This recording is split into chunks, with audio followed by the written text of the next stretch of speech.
오늘 각종 사건, 사고 소식을 정리해보는 포인트 뉴스입니다. 첫 번째 소식입니다. 음주 상태로 전동 스쿠터를 몬 혐의를 받는 BTS 멤버 슈가가 당시 인도를 달리다 넘어진 것으로 재차 확인됐습니다. 어제 저희 연합뉴스TV가 확보해 보여드린 사고 영상 외에 다른 방향에서 찍힌 영상도 공개됐는데요. 슈가에 대한 경찰 소환 조사는 아직입니다. 최진경 기자입니다. 지난 6일 밤 서울 용산구 한남동의 한 거리입니다. 흰색 옷을 입은 사람이 전동 스쿠터를 탄 채로 인도 위를 달립니다. 그러다 한 아파트 단지 입구 앞에서 그대로 넘어집니다. 음주 상태로 전동 스쿠터를 몬 혐의로 입건된 BTS 멤버 슈가입니다. 슈가는 앞서 공개된 영상에서도 인도 위를 주행하는 모습이 포착된 바 있습니다. 당시 슈가는 자신의 자택 앞 거리에서 순찰 중이던 경찰 기동대원들에게 발견되면서 음주운전 사실이 적발됐습니다.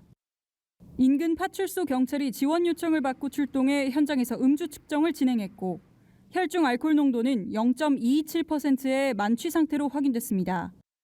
슈가는 사고 당일 한남오거리 인근 식당에서 술을 곁들인 식사를 한 것으로 파악됐습니다. 이후 일행과 함께 인근에 있는 개인 작업실로 자리를 옮겨 술을 더 마신 뒤 오후 11시쯤 작업실에 있던 전동 스쿠터를 타고 귀가한 것으로 확인됐습니다. 작업실은 슈가의 자택에서 500여 미터 떨어진 곳으로 알려졌습니다. 경찰은 당시 슈가가 만취 상태였던 관계로 조사를 제대로 하지 못한 채 음주 측정만 한 뒤 귀가 조치했습니다. 슈가의 당일 동선을 모두 파악한 경찰은 조만간 슈가를 불러 조사할 전망입니다. 연합뉴스TV 최진경입니다. 두 번째 소식입니다. 경기 용인시 한 카페에서 60대 여성이 모는 차량이 카페로 돌진하는 사고가 났습니다. 이 사고로 카페 손님 11명이 다쳤는데요. 사고 직후 운전자는 주변 사람들에게 급발진이라고 주장한 것으로 알려졌습니다. 홍석준 기자입니다. 테슬라 전기차가 앞부분이 심하게 손상된 상태로 난간에 위태롭게 걸쳐 있습니다. 주변 유리창과 난간이 심하게 부서져 사고 당시의 충격을 짐작케 합니다. 건물 내부는 테이블 등 각종 집기가 망가지면서 아수라장이 됐습니다. 사고는 오후 3시 10분쯤 발생했습니다.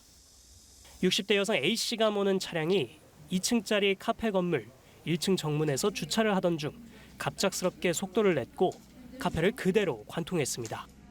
사고 당시 카페 1층에는 손님 15명, 카페 관계자 4명 등 총 19명이 있었던 것으로 파악됐습니다. 이 사고로 카페에 있던 80대 남성 1명 등 손님 3명이 중상을, 40대 여성 등 8명이 경상을 입어 병원으로 옮겨졌습니다. 하지만 현재까지 부상자 모두 생명에 지장은 없는 것으로 전해졌습니다. 사고 당시 A씨는 음주 상태는 아니었고 다른 법규 위반 사항도 발견된 것은 없는 걸로 알려졌습니다. 경찰은 A씨가 주차 중 운전 부주의로 사고를 낸 것으로 추정하고 정확한 사고 경위를 파악하고 있습니다. 연합뉴스TV 홍석준입니다. 마지막 소식입니다.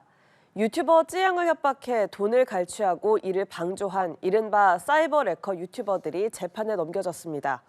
이들은 찌양 외 또 다른 피해자를 공갈한 혐의도 받고 있는데요. 수사 결과 일부 유튜버들의 개인적 일탈이 아닌 계획적, 조직적 범행으로 드러났습니다. 서승택 기자입니다. 유튜버 구제혁과 주작감별사가 1,000만 명이 넘는 구독자를 보유한 먹방 유튜버 찌양에게 접근한 건 지난해 2월입니다. 이들은 찌양에게 탈세와 사생활에 관련된 의혹 제보를 받았다며 돈을 주면 이를 공론화하지 않겠다는 취지로 겁을 주고 5,500만 원을 갈취했습니다.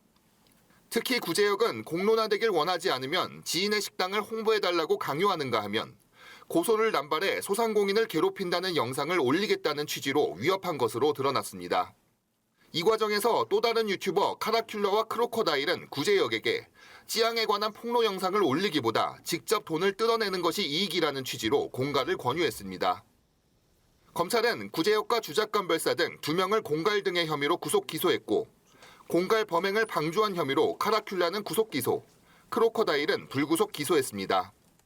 찌양 의혹이 폭로될 당시엔 일부 유튜버의 개인적 일탈 차원으로 여겨졌지만 수사 결과 이른바 사이버 레커들의 조직적이고 계획적 범행임이 드러났습니다.